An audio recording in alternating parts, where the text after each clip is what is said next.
Probate and curb appeal, real estate advice for home repairs and maintenance before selling.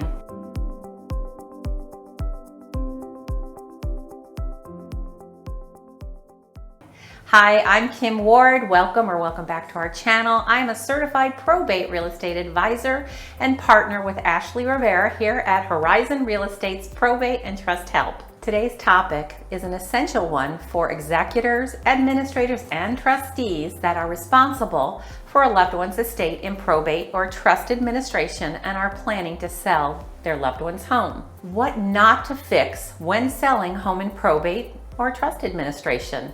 Now, there's a common misconception that you need to renovate every nook and cranny of a home to get a good sale price. But is that really necessary? Let's dive into this and let's find out together. First things first, let's talk about market trends. You see, every real estate market is unique. What buyers may be looking for in one area can be completely different in another. This is why understanding the local market where the home in probate or a trust administration is crucial. It's not just about making the house look pretty, it's about making smart, strategic improvements that align with what buyers in the area are actually looking for. And we like to refer to the repairs or improvements as cost-effective repairs. Now, what are these cost-effective improvements? Well, they are often simpler than you might think. We're talking about a fresh coat of paint because nothing brightens up a space like a new paint job. We're talking about fixing any obvious defects because buyers will notice that dripping faucet or the cracked tile in the bathroom. We're also talking about sprucing up your curb appeal because first impressions, well, they matter.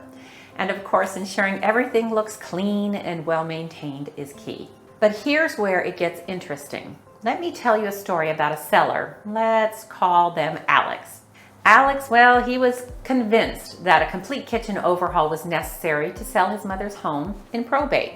He was all set to rip out the old cabinets, bring in new countertops, and replace the flooring, a project that would have cost thousands. But upon advice, Alex decided to take a different route. Instead of a full-blown kitchen renovation, Alex chose to focus on smaller, more cost-effective updates. We spent around $50 on new knobs and handles for the kitchen cabinets, giving the kitchen an instant facelift. Then we had the walls and the ceiling painted, choosing a neutral, appealing color that made the kitchen feel fresh and inviting. And last, we updated a couple of the appliances, the stove and the microwave, which were very outdated. These small changes transformed the kitchen without emptying Alex's wallet. And the best part, the house sold quickly and for a great price, proving that sometimes less really is more. This story highlights an important point: the power of cost-effective fixes. It's often the little things that count the most. Decluttering, for example, can make a huge difference. A cluttered house can look smaller and less inviting, but a decluttered space looks larger and more welcoming. Deep cleaning is another game changer. It's amazing how a thorough clean can make a home shine, and that includes the windows, inside and out, and the screens. And let's not forget about minor cosmetic changes. Replacing old light fixtures, updating cabinet hardware like we did with Alex's mom's home, or even just a new shower curtain and towels can add to the overall appeal of the home in probate or trust without costing a fortune. Now let's talk about what you should not fix when selling a house in probate or a trust administration. This is crucial because it's easy to fall into the trap of thinking that the more you renovate, the more you'll get back from the sale.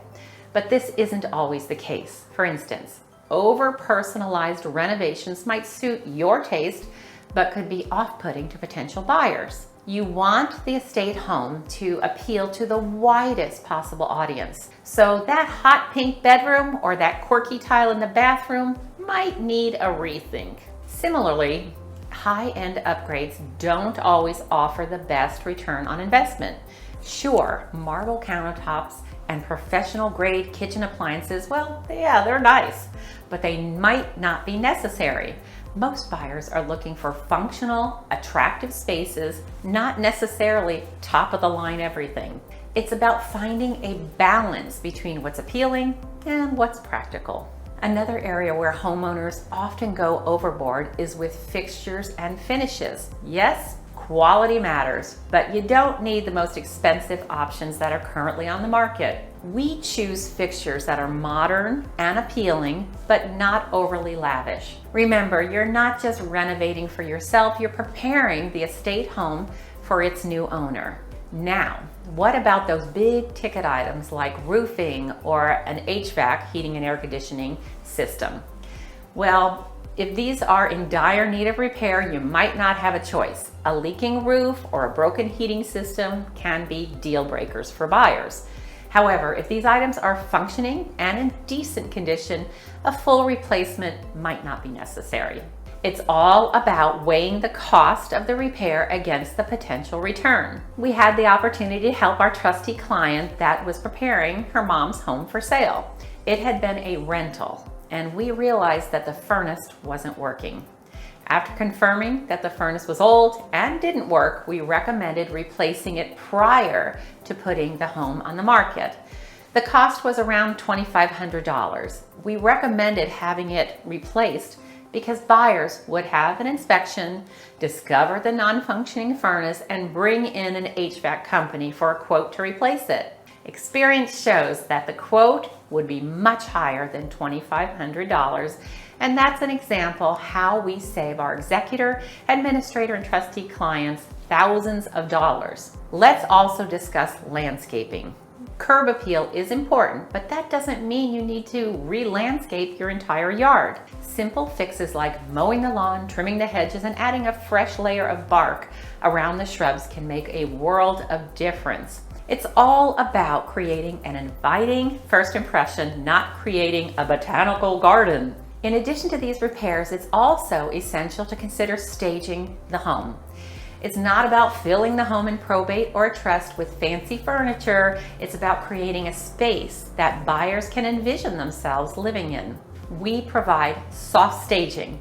This can include removing personal items, adding a few tasteful decor pieces in the bathrooms and kitchen, including shower curtains, towels, and pictures. The goal is to make the house feel like a home and draw the buyers into wanting to make an offer.